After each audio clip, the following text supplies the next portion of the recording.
So please join me.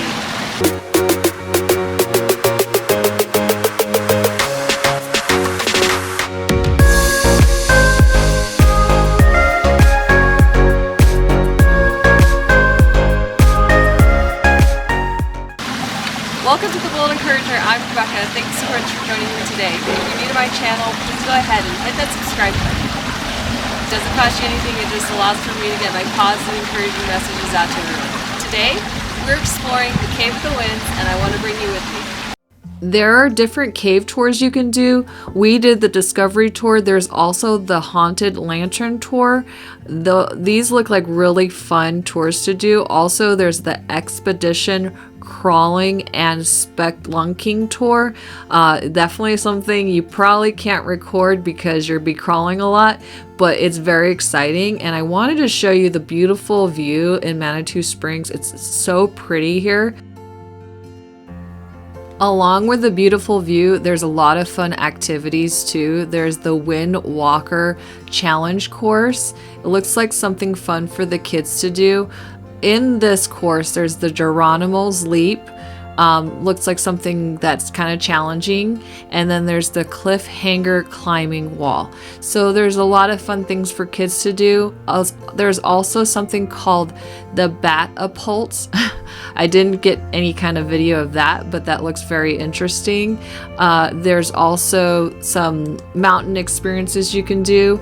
There's the Pterodactyl and the Frontier zip lines. Something you can look into if you're at the Cave of the Winds, if you want to do something more challenging. But yeah, there's a lot of fun activities to do here, and I just thought this was so beautiful. I had to shoot this. It's in the front before you enter the whole exhibit. Just a beautiful sight, and you can kind of take pictures here with your family as well. I just love the beauty of Colorado. I used to live here, I grew up there, but I definitely think this is a place you have to go to if you happen to be in the Manitou Springs area.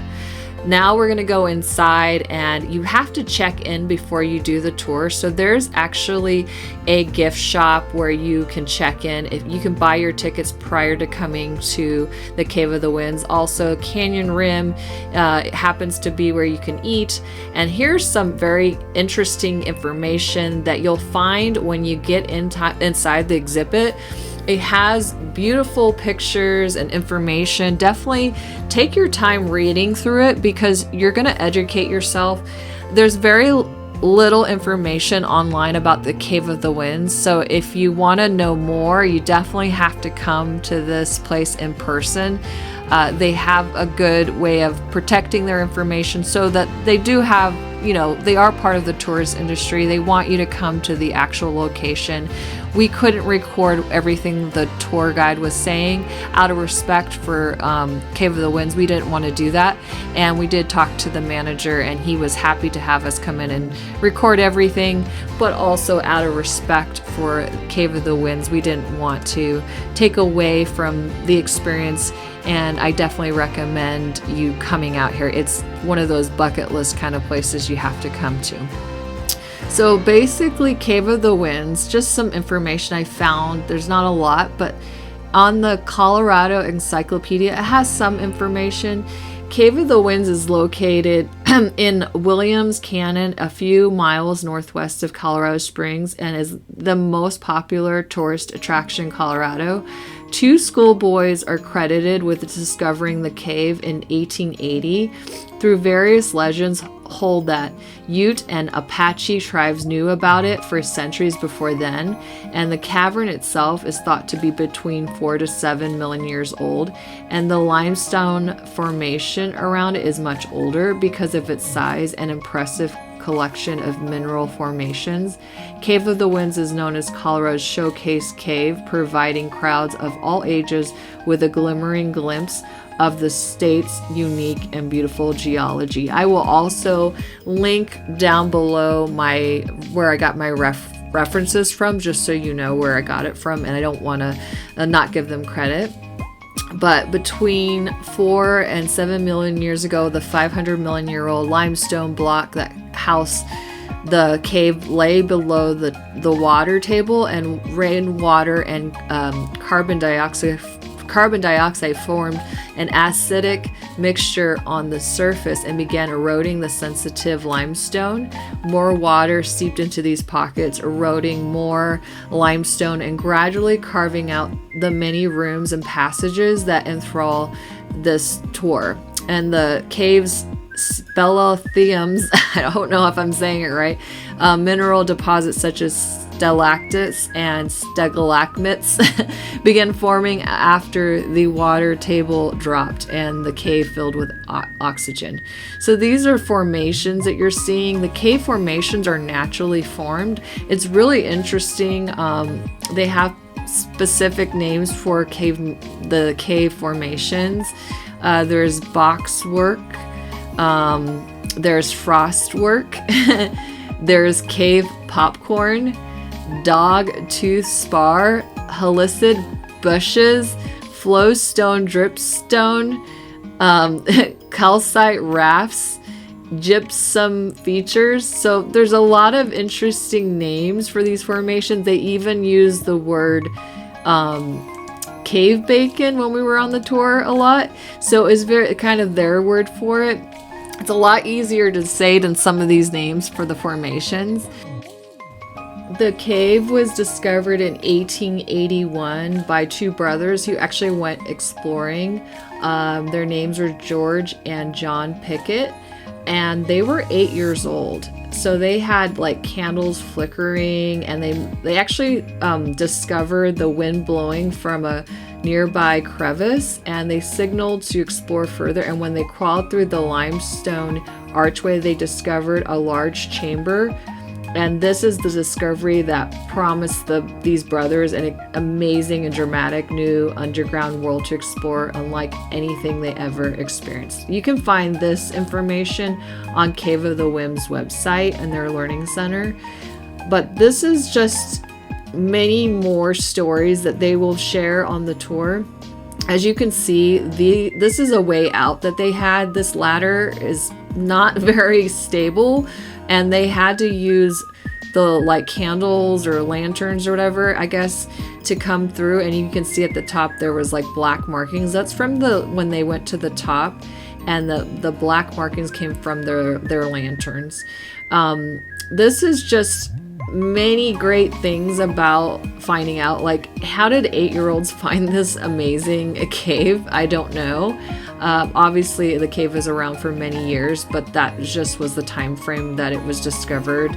It's just a very interesting history piece, right? And when we're walking through, we have all this lighting, but you can't imagine, like, if you were sitting in this cave with just complete darkness, and they had to be rescued. They found their way out later on, like a few days later, because they got stuck in the cave. But you can imagine, like, being stuck in a dark cave and not having any lighting or anything. We do have lighting here because we are on a tour and they have lights set up. But, you know, you don't have that luxury when you're stuck in a cave. And so there's just, the formations are very interesting. What's unfortunate is a lot of people have touched the formations and kind of made them greasy looking and grimy. If you touch these formations, it does mess up there's so many, your natural oils in your hand messes up these things. There's a quote here that says, "Dreams of mountains as in their sleep they brood on things eternal."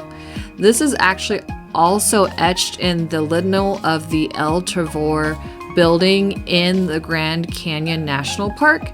And I guess they loved the saying so much, they also etched it here in the Cave of the Winds. I don't know the dates, sorry. Like I said, I couldn't record what the tour guide was saying to us, but the saying is really beautiful, and I think it comes from a poem. I could be wrong. It's very hard to find some information on this, but it is in the Grand Canyon National Park as well, and it is a great quote. I really do enjoy it, and it does make you think. It kind of makes you go deep.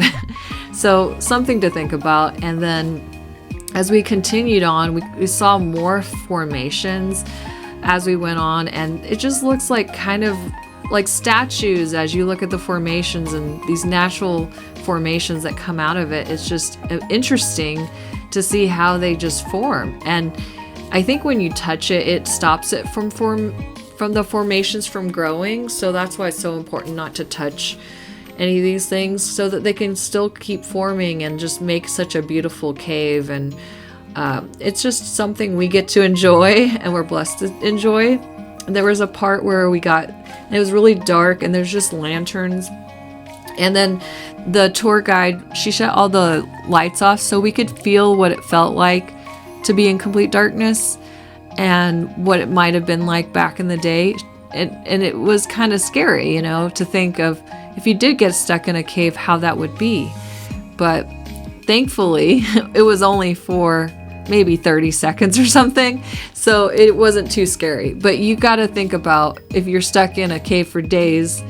Well, if 1 minute makes a difference, how can you imagine what it would be like for days and not seeing any light, how you would feel? I mean, it was pretty interesting how she did that to give us kind of a perspective on it.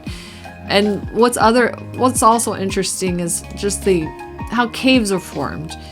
They're, actually formed from a rock called dolomite. It's similar to limestone, and dolomite is formed at the bottom of the sea. This is like, something that you have to kind of look up, but it's very interesting that this applies to all caves, I believe, and how they are formed. I'm not a historian by any means, so if I'm incorrect here, please let me know. You can comment down below. But I just wanted to do a little bit more research for you because I am not a historian. So I will share where I'm getting these information from, but it's just a beautiful tour. And something like, if you can see these small crevices, like we're trying to creep through them. I mean, I'm 5'3", and I was ducking. My husband's 6'6", so you can imagine, he was recording me from behind, how much he had to duck. And we were just literally trying to get through these tiny spaces, and you really had to watch your head. So if you go on this tour and you're tall, please watch your head, and the tour guide will tell you, watch out, because it does get really tight in there. And if you have any issues with being in tight spaces, or you're maybe, claustrophobic, maybe not go here.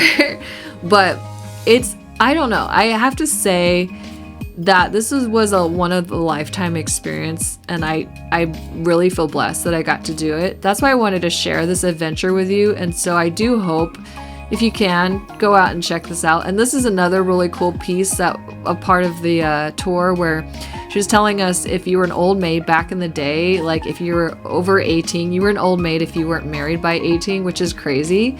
You would have to throw one of your hairpins in there, and then they also threw pennies in there, or some kind of coin. But it got so crazy with the hairpins and the coins, as you can see, that they had to close it off and cover it with kind of a plastic covering because it was just falling down. But yeah, it's just so interesting. And I can only give you a highlight of my experience here, because there's so much more to this place than what meets the eye. And of course the camera is a good camera, but it's not going to do it justice as if you went there. So you're kind of seeing, as we're kind of exiting out, just the last part of this tour. I mean, there's so much more to it. Definitely highly recommend this tour. We both walked out of there, me, my husband, and his mom, with a great memory. And I just can't say enough about how much fun I had here.